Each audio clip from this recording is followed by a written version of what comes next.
Magandang umaga sa lahat. Ngayong umaga ay babasahin po natin ang 12 kabanata ng 2 Kronika at magbabahagi ng salita ay si Pastor Tim.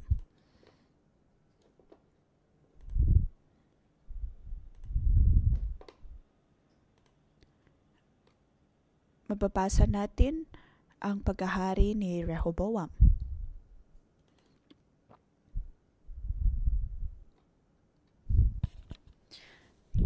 Mababasa natin sa chapter 12 kung paanong marami sa mga Levita ang nagsabi sa kanya na huwag magtungo sa laban. Ngunit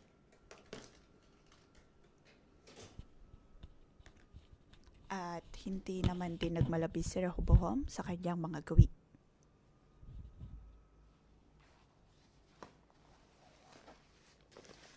Sa kanyang paghahari, hindi niya kailangang makipaglaban para magkaroon ng karunungan o kaya magkaroon ng kalakasan sa kaharian. Sa atin pong pagsunod sa Diyos ay naroon po ang pagpapala ng pagiging effortless.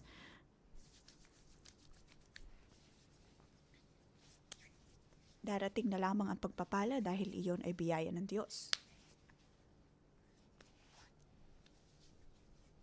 At makikita natin na dahil sa gawing ito ni Rehoboam, siya ay nakaranas ng 3 taon ng pagpapala.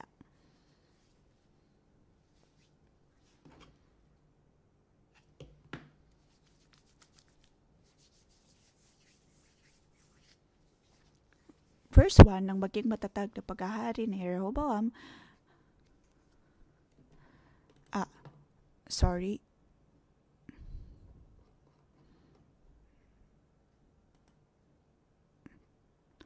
labing isang kabanata, unang bahagi, pagdating ni Rehoboam sa Jerusalem, tinipon niya ang mga lipi ng Judah at Benjamin. Pumili siya ng 180,000 mahusay na mandirigma upang salakayin ang 10 lipi ng Israel at ibalik sila sa kanyang kapangyarihan. Ngunit sinabi ni Yahweh kay propeta, sabihin mo kay Rehoboam, anak ni Solomon at hari ng Judah, at sa lahat ng mga Israelitang taga-Judah at Benjamin na ganitong pinapasabi ni Yahweh. Huwag na ninyong salakayin ng inyong mga kapatid, hayaan niyo sila makauwi sa kanilang tahanan, ako ang may kagustuhan nito.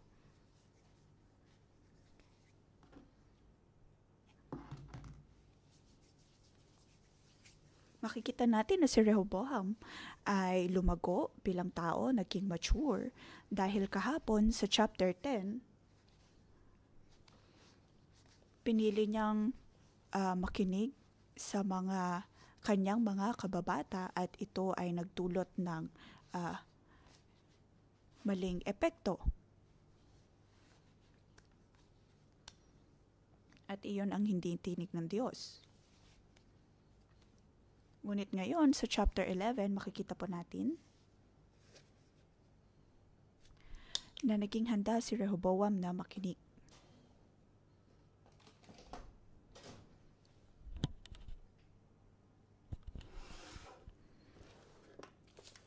Siya ay lumago pagdating sa pakikinig at sa pagsunod. Sa kanyang hindi pakikinig noon, marami sa mga lupain ang nahati at nawala at napunta kay Jeroboam. At iyon ang unang nangyari sa kanyang mga unang taon ng paghahari.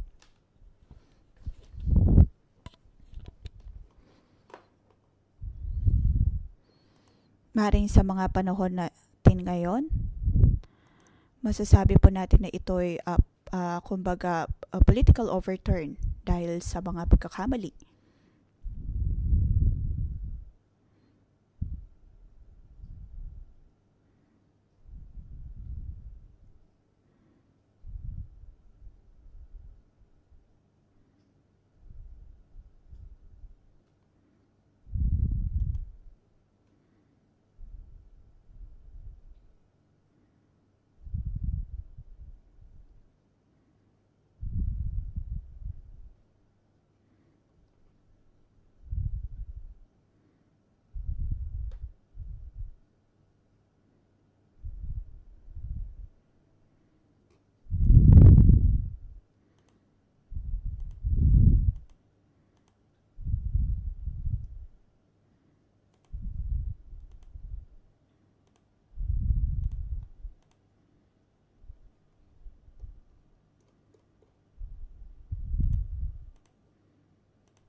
Para kay Rehoboam, si Jeroboam ay hindi tunay na hari.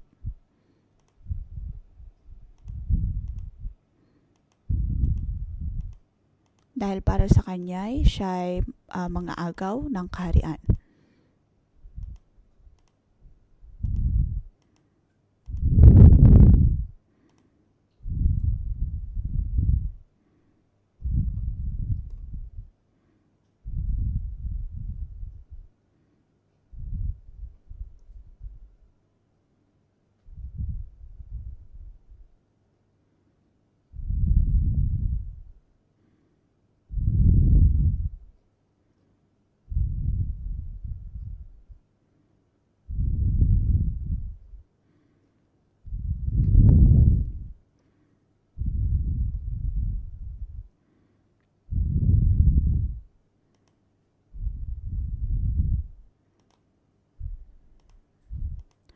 Maaring isipin natin na napaka-natural kay Rehoboam na makipaglaban at makitikma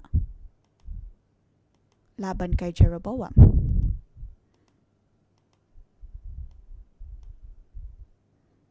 Ngunit matatandaan natin kung paano ang ilang mga gawin ni Rehoboam nung nakaraan ay naging dahilan sa paghahati ng kaharian.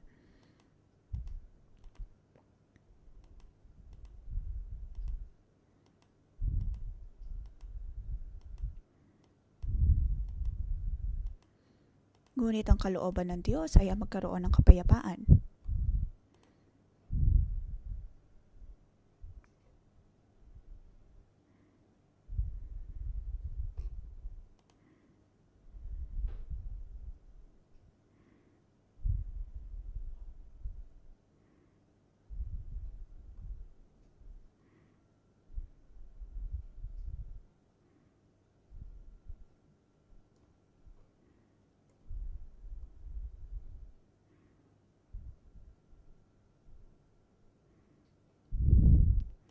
Ngunit ang Diyos ay mayroong ibang pananaw pagdating sa kaharian.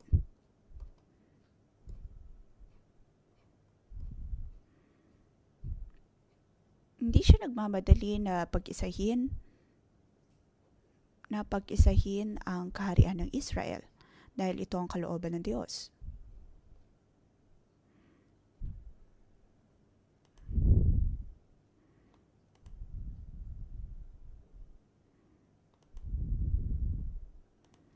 Sa mga paghahating ito, makikita po natin ang isang katotohanan. Sa Northern Kingdom o sa Southern Kingdom, ang parehong ito ay mga kaharian ng Diyos, bahagi pa rin ng 12 tribo ng Israel. Ngayon, ang kalooban ng Diyos ay ang magkaroon ng kapayapaan at ngayon nga sa atin din pong iglesia, lahat po tayo ay mga magkakapatid sa pananampalataya. Ang tanong ay mayroon po ba tayong mga taong hindi nakakasundo? Maaaring sa pakiramdam ninyo ay kayo ang tama katulad ni Rehoboam. Kung titignan po natin ayon sa lohika, meron namang punto si Rehoboam. Dahil siya naman ang nararapat talaga na tagapagpana ng kaharian. Ngunit makikita po natin dito ang kalooban ng Diyos pagdating sa pag-aayos ng mga kaguluhan.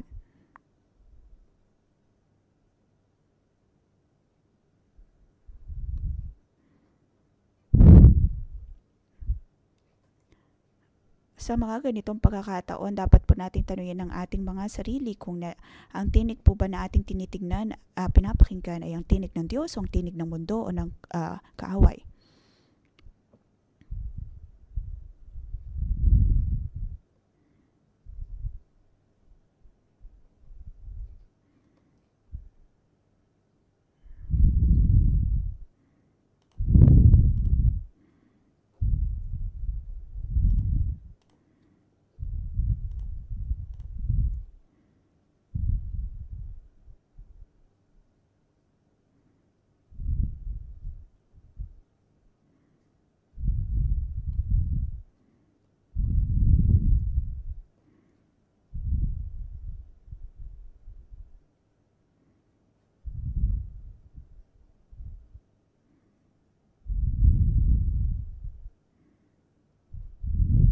Kahit na mayroong kaguluhan, pagkakagulo pagdating sa mga ugnayan, ang Diyos ay buhay pa rin. Kalooban niya na magkaisa pa rin ang lahat.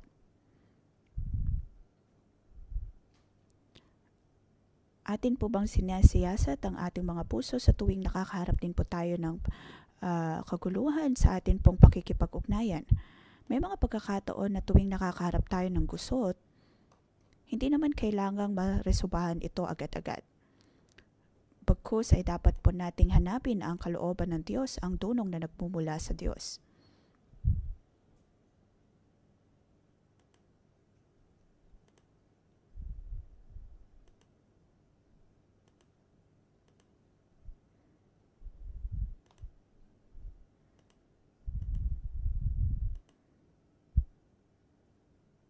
Kung hindi po maayos ang ating pagkikipag-ugnayan sa iba, hindi natin kailangang atakihin ang iba.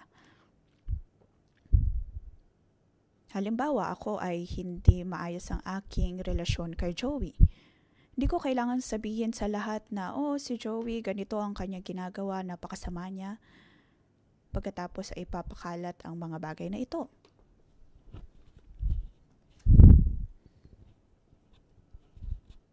Ang aking intensyon sa paggawa na yon ay marahil dahil gusto ko na ako ay panigan ng iba.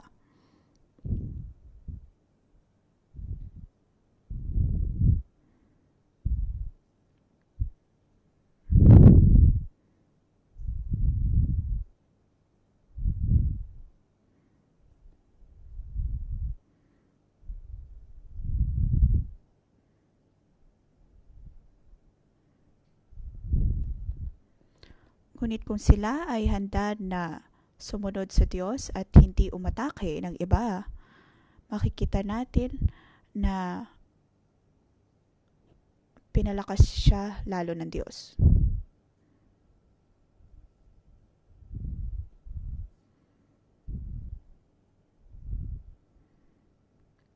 May mga pagkakataon na sa ating pagsunod sa Diyos, ang paggawa ng mas kakaunti ang siyang mas nakakabuti.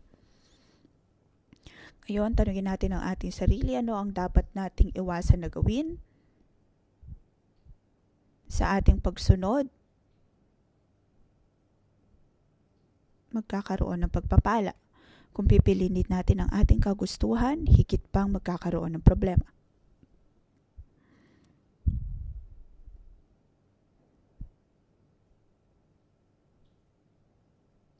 Dapat po nating sampalatayanan ang Diyos. Ngayon, sa verse 1 to 4, ang katayuan sa pagharap ng mga laban.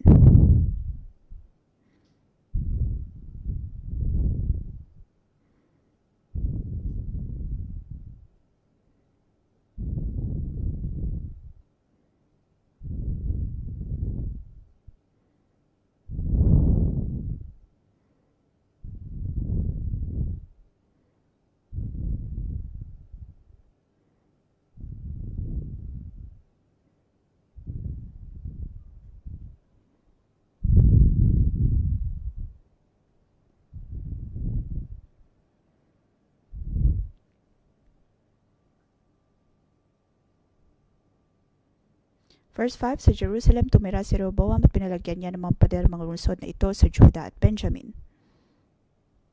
Ang ibig sabihin po nito, ang mga tao sa tribo ng Judah at Benjamin ay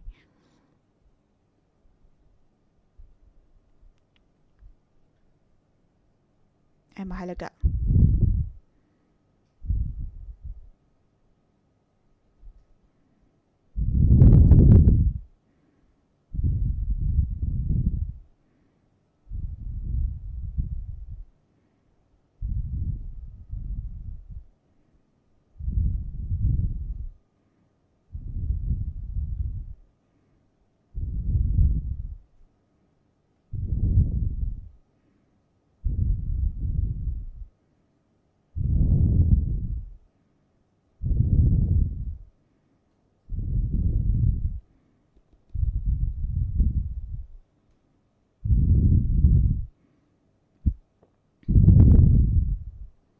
Tingin ko ang dahilan kung bakit pinagpala ng Diyos ang mga lugar na ito ay dahil ang mga lungsod na ito ay nasa iba't ibang bahagi ng kaharian ng Juda.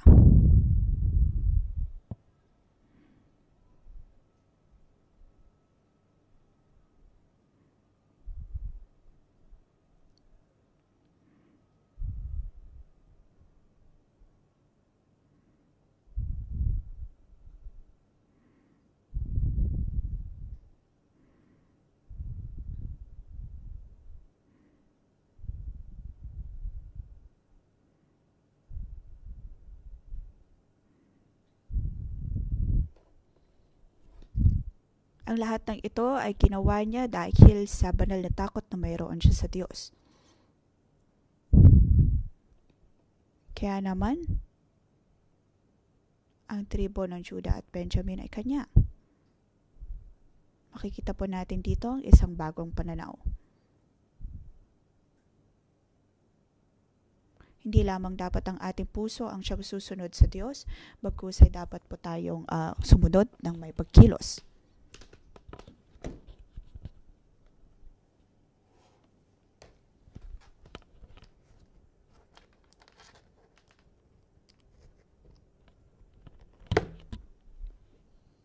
Huwag po nating isipin na basta lamang tayo maghihintay ng walang ginagawa.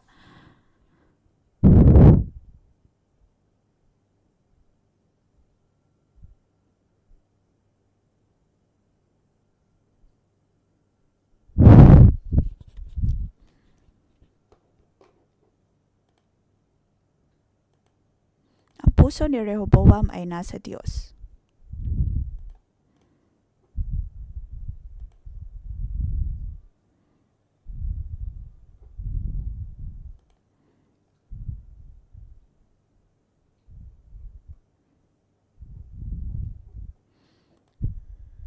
Dito, dapat pa tayong maging responsable sa mga bagay na dapat po nating gagawin.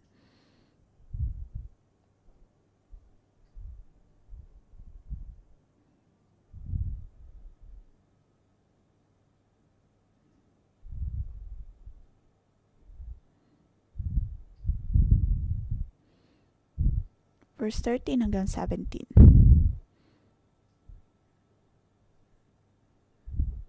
Ang determinasyon ng mga Levita.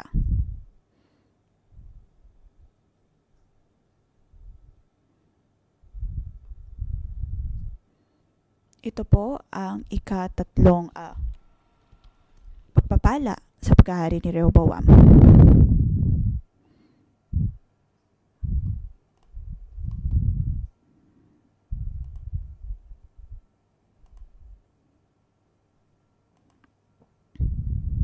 Verse 13, ang mga pari at mga Levita sa iba't ibang mga distrito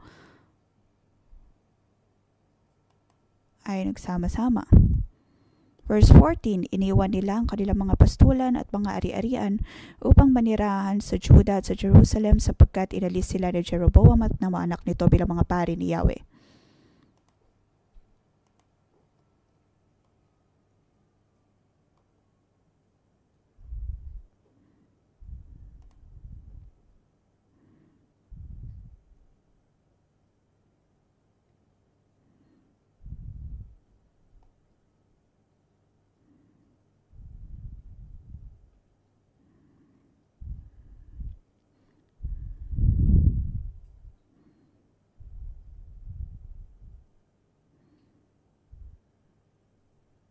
Nabanggit ang mga pastulan na ito dahil si Jeroboam ay nagtayo ng mga matataas na lugar sa tibok na bahagi ng kaharian.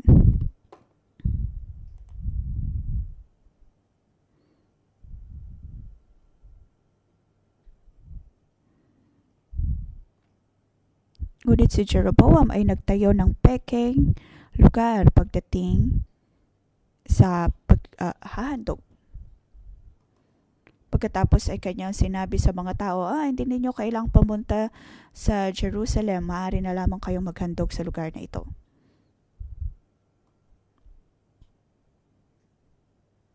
Ngunit ngayon ang mga Levita ay hindi sumunod dito dahil napakaklaro sa salita ng Diyos na ang tanging lugar na pinili ng Diyos upang sila'y makapaghandog ay nasa templo ng Jerusalem. Kaya naman ang mga pari, ang mga Levita ay lumipat sa Jerusalem. At hinayaan itong mangyari ni Rehoboam.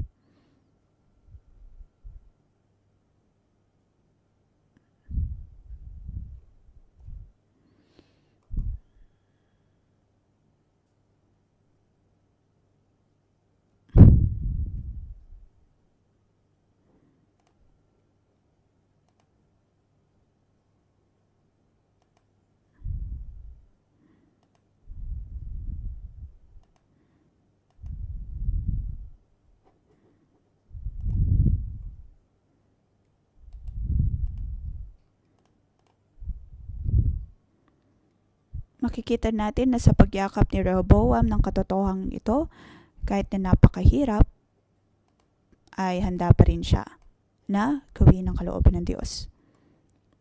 Para po sa atin ngayon na nagtatrabaho sa marketplace, handa po ba tayo na pagbayaran kung ano man ang kinakailangan nating isakripisyo upang manatili sa katotohanan?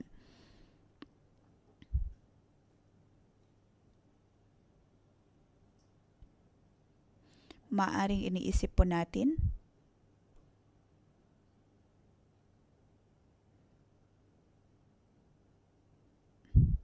maaring iniisip po natin na hindi karapat-dapat ang mga Levita na kilala natin. Ngunit sa kabila ng mga pananaw na mayroon tayo, political perspective o kaya perspektibo ng ekonomiya, alam po natin na ang kalooban ng Diyos ay totoo.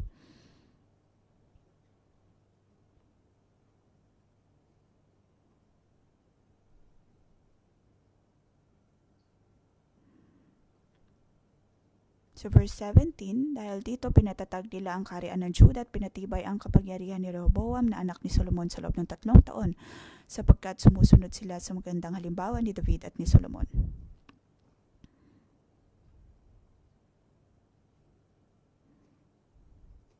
Dapat po nating tingnan ang perspektibo ng mga Levita.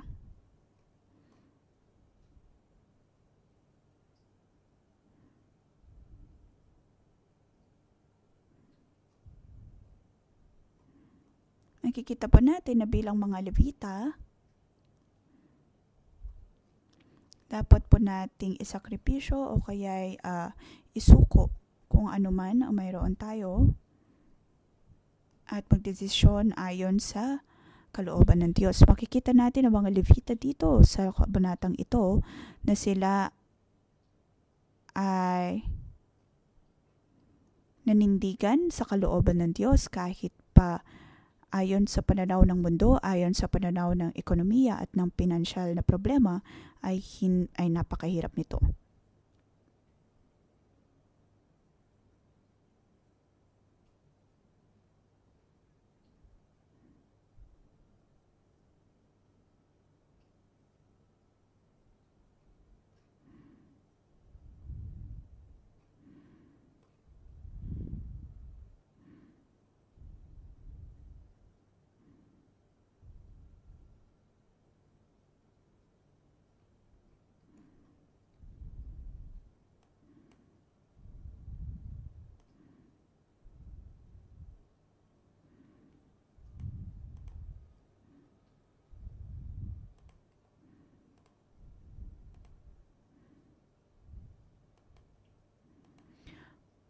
Marami po sa ating mga coworkers ay pinili na maging coworker, iniwan ang kanilang mga trabaho na may matataas na sahod upang maglingkod sa Diyos.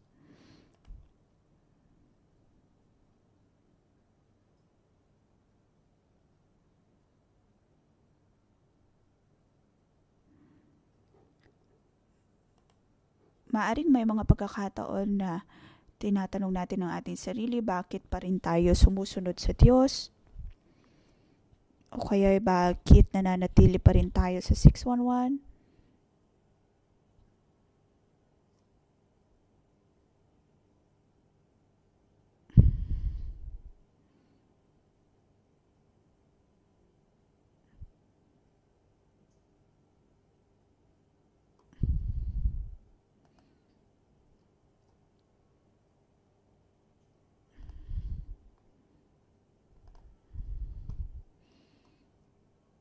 Ngunit dapat po nating sampalatayanan ng Diyos.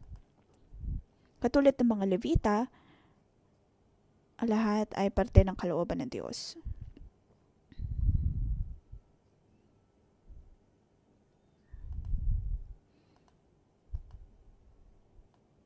Hindi madali, ngunit sa pagpili ng mga Levita, sa pagsunod ng kalooban ng Diyos, iyon ay nagdadala ng malaking pagbabago. Sa verse 16, sabi po dito, subalit mula sa lahat ng lipi, may mga tapat na lingkod si Yahweh, ang Diyos ng Israel. Sila ay sumunod sa mga pari at mga Levitang pumupunta sa Jerusalem upang magandog kay Yahweh, ang Diyos ng kanilang mga ninuno. Makikita natin na marami ang ayaw sumunod o kaya ayaw na maghandog sa Diyos. Ngunit ang mga Levita ay nanatili pa rin sa pagtulog sa Diyos at pagsamba sa Diyos ng Israel.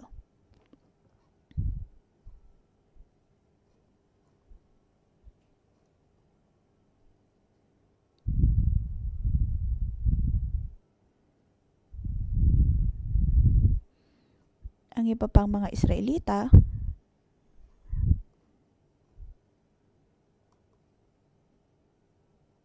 ay hindi makapagpuri doon dahil marami pa rin sa mga ibang mga pari ang hindi lumipat.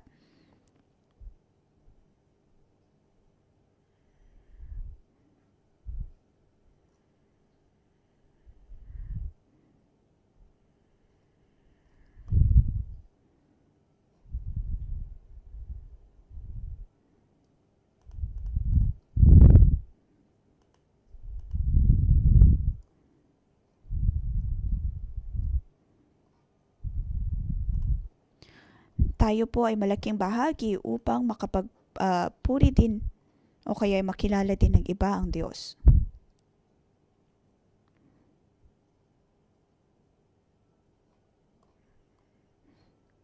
Sa panahon po natin ngayon, maaring hindi po natin pinaglilingkuran ng Diyos katulad ng mga Levita na ginagawa ito full-time, ngunit maaring tayo din ay mga pari sa atin pong mga sari-sariling tahanan.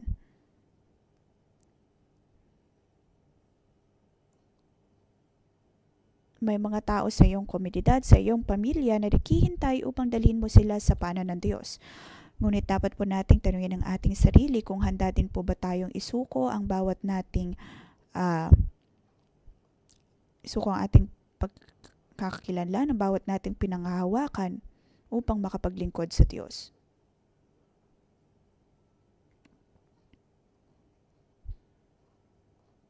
Madadalaw din po natin ang presensya ng Diyos sa atin pong mga pamilya. Katulad ng mga pari at ng mga Levitang ito, dahil sa kanilang ginawa ay nagkaroon ng kapayapaan at kasaganaan sa Israel ng 3 taon.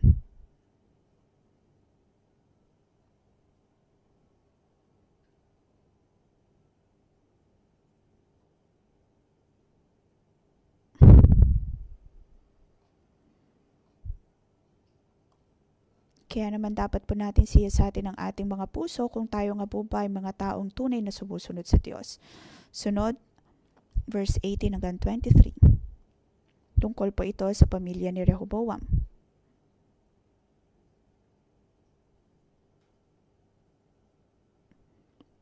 Sabi sa verse 21, 21.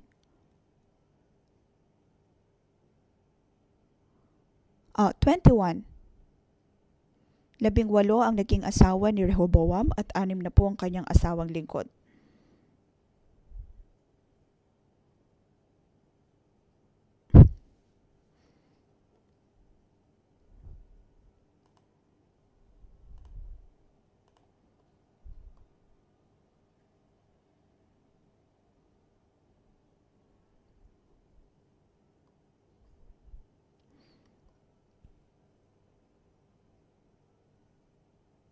Ngunit kahit na napakaraming naging asawa at lingkod ni Rehoboam, ang mga ito, sila ay mula pa rin sa lipi ng Israel at hindi mula sa mga banyagang bahagi ng lupain.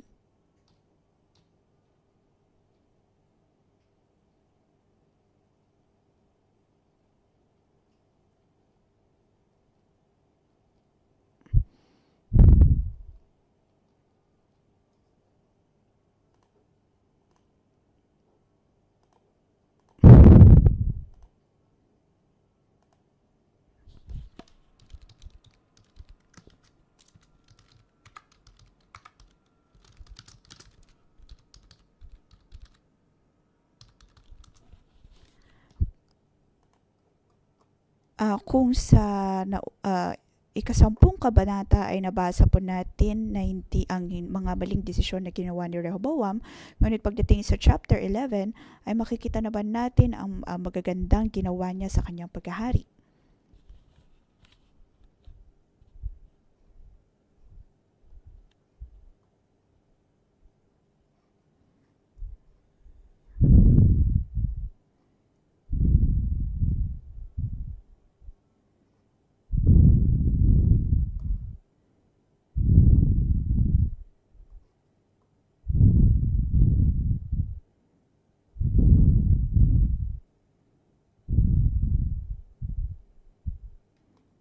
Naway palakitin ng Diyos ang likha ng ating mga kamay sa atin pong pagsunod sa Kanya. Atin pong purihin ang Diyos.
Panginoon, tulungan mo kami na sundin ka sa lahat ng aming gagawin.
Panginoon, kami ay dumudulog sa iyo ngayon at amin pong sinasabi sa iyo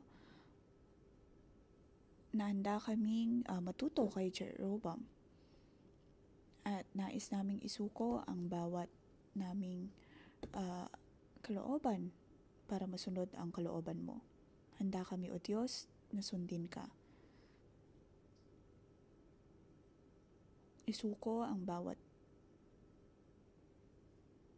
naming kalooban para masunod ang kalooban mo. Mga kapatid, atin pong pag-isipan. Narito mababasa natin na si Jeroboam, kanya pong isinuko ang bawat niyang kaloob, ang bawat niyang kalooban para sa Diyos. Ngayon, siyasatin po natin ang ating mga buhay kung mayroon po tayong hindi maayos na ugnayan sa ating mga cell leaders, sa ating mga cell members, sa mga espiritual na otoridad. Napakiramdam natin ito'y mga tinik sa atin pong mga buhay. Siyasatin natin kung pinakikinggan po ba natin ang ating tinig ng kaaway o tinig ng Diyos.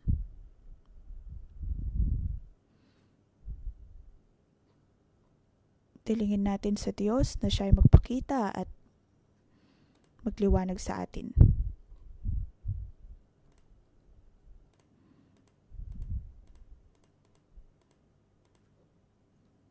Banal na Espiritu, naway tulungan mo kami. Naway magliwanag ang iyong buhay sa amin.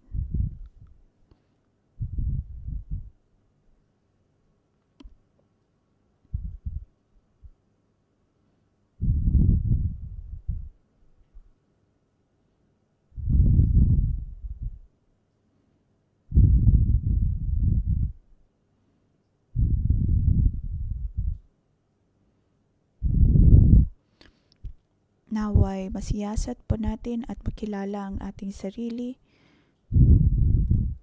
ng higit pa. Panginoon, naway magliwanag ka sa amin pong mga buhay.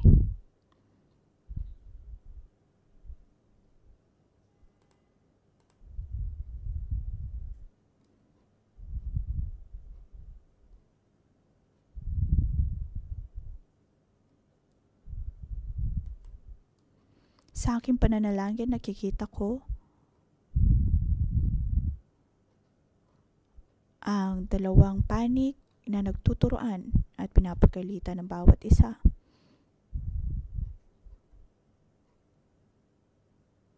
At may mga salita ng insulto. Nagiging dahilan ng hindi pagkakaunawaan. Ang parehong panig ay nahihirapan. Ngunit sinasabi ng Diyos,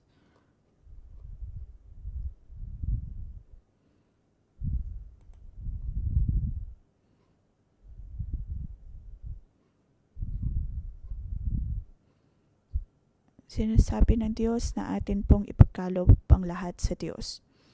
Ipagkaloob ang mga relasyon, ugnayan na mayroon tayo sa Kanya.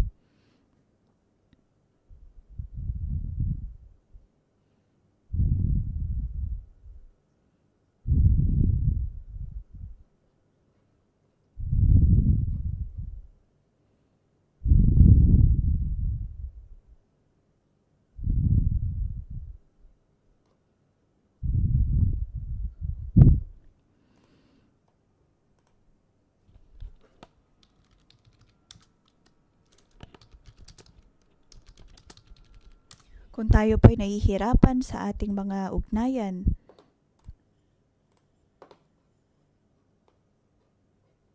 sa Diyos,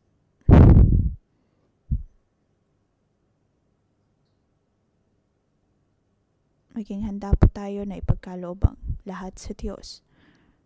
Tayo po'y manalangin.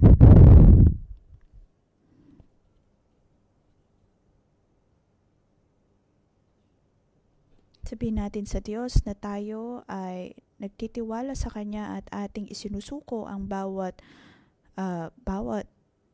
sama ng loob sa Kanya.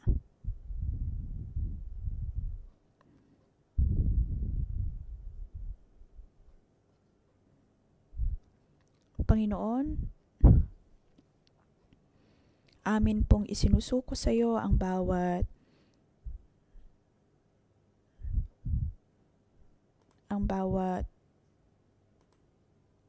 may hirap na ugnayan na mayroon kami. Alam namin, O Diyos, na Ikaw ang patuloy na tutulong sa amin. Ikaw ang magliligtas sa amin sa bawat sama ng loob, sa bawat kaguluhan. Panginoon, handa naming isuko ang lahat ng ito.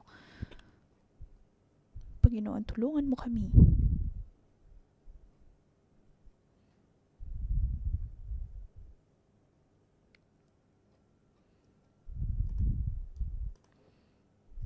Panginoon, sa pagdating ng mga kapatiran namin na narito sa kanilang pagsuko, ang kalayaan na nagmumula sa iyo ang siyang kanilang matatanggap. Ang bawat boses na mula sa kaaway ay titigil at mawawala. Panginoon, tanggalin mo ang bawat masama ng loob na nasa puso ng bawat isa. Kami ay mapupuno ng iyong pag-ibig. Tayo ay mapupuno ng kanyang pag-ibig.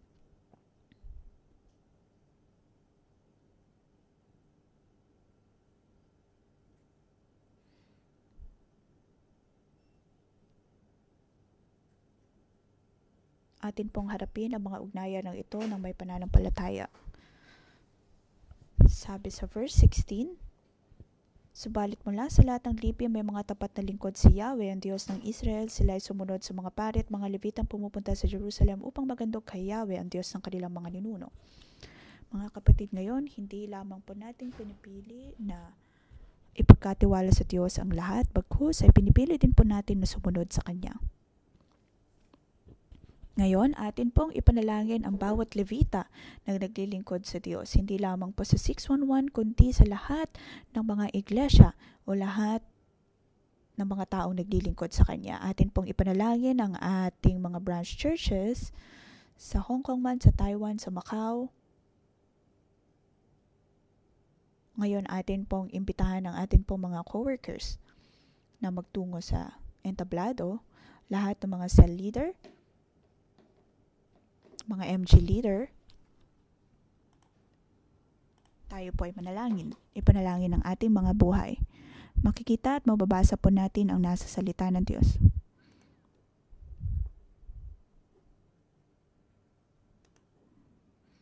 Ngayon, nais po ba natin ang kapayapaan sa ating mga bansa? Makikita o kaya nais po ba natin ang kasaganaan? Kaya kayong mga Levita ay napakahalaga. May mga pagkakataon na pakiramdam natin hindi tayo importante. Ngunit naroon ang pagpapala na nagmumula sa Diyos. Atin pong ipanalangin ang ating mga puso.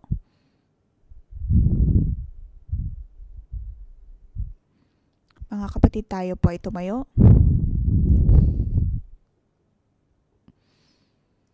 Ipanalangin po natin ang lahat ng mga naglilingkod sa Diyos.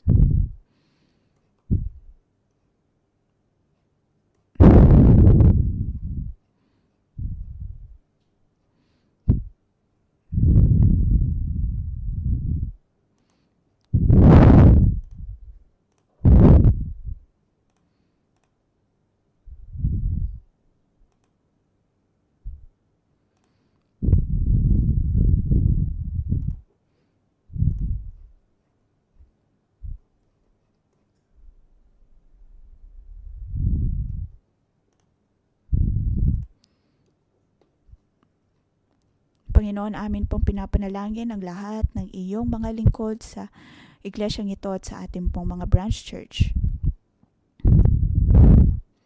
Bigyan mo kami, O Diyos, ng pananampalataya at determinasyon na patuloy kang hanapin at sundin ang iyong kalooban. At hindi matakot. Panginoon, sa lahat ng mga naglilingkod sa iyo, mula kay Pastor Joshua hanggang kay Simo, sa lahat sa mga nasa media team, Panginoon, minamahal ka namin. Ang nais namin ay ang paglingkuran ka kahit anuman pong mga unos na amin pong maharap. Tulungan mo kami, O Diyos, na maging matatag ang amin pong mga puso ay para sa iyong kalooban. Tulungan mo kami, O Diyos, na pakawalan ang bawat naming kagustuhan. Pakawalan, O Diyos, ang aming mga personal na kalooban. Tulungan mo kami, O Diyos, na sundin ang iyong kalooban. Sa amin pong paglilingkod sa iyo, alam namin, O Diyos, na ang aming mga bayan ay mapapalakas. Panginoon, pinapanalangin namin na magkaroon din ng maayos na kalagayan sa amin pong mga political na problema, sa mga ekonomiya, sa pinansyal. Panginoon, ang nais namin ay ang tumulog sa iyo. Ngayon ay nakaharap po ang mga Levita. At makikita po natin mga kapatiran natin na dumadalaw sa pang-umagang debosyon. Maaari sana nilang piliin na gumawa ng ibang mga bagay, ngunit naritong pinili nila na dumulog sa Diyos, sa presensya ng Diyos. Ngayon ay ipapanalangin po ng mga coworker, mga kapatiran na ito.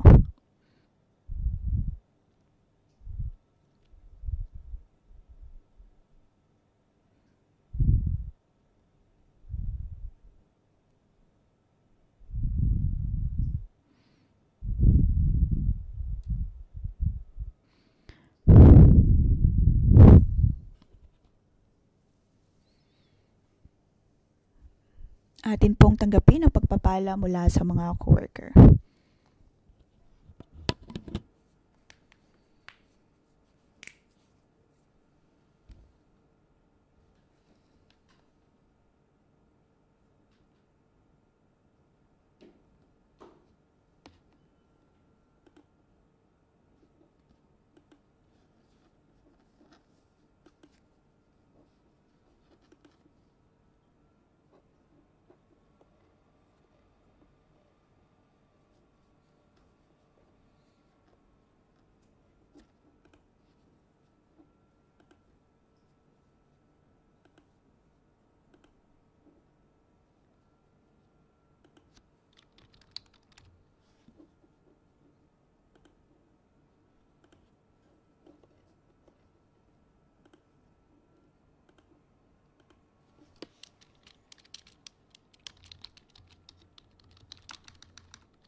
Mga kapatid, tayo po ay tumayo at tayo ay tumugon sa Diyos sa pamamagitan ng awit na ito.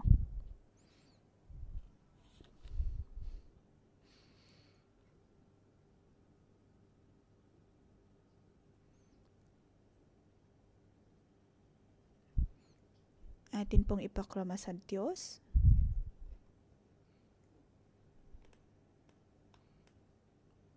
O ating iproklama ang kalwalhatian ng Diyos.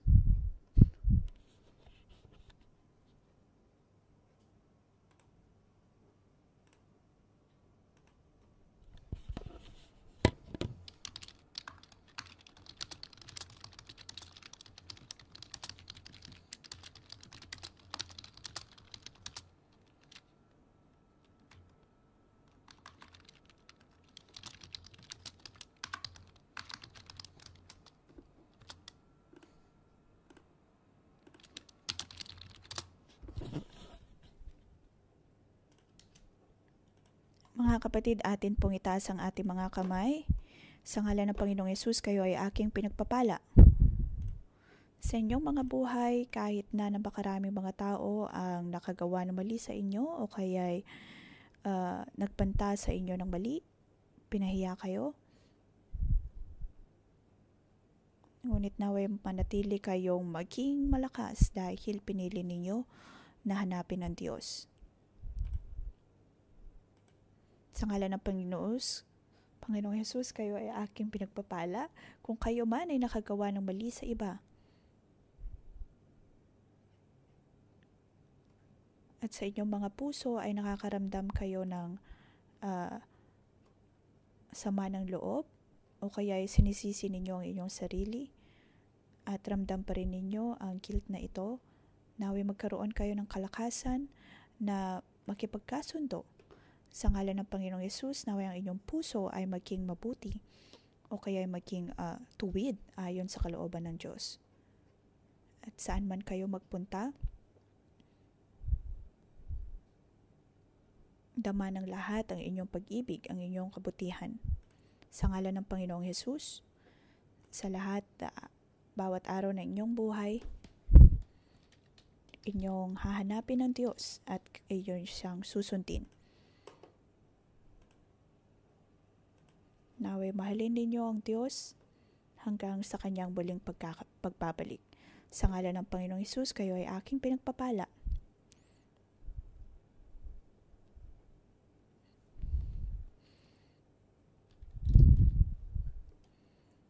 Sa ngalan ng Panginoong Hesus, kayo ay aking pinagpapala. Naway sa lahat ng inyong buhay, naway magkaroon kayo ng karunungan na nagmumula sa Diyos. Ang lahat ng inyong gagawin, lahat ng inyong ninanais ay para sa inyong ikabubuti. Sa ngalan ni Jesus, Amen. Dito po nagtatapos ang ating pamagang debosyon. Magandang umaga.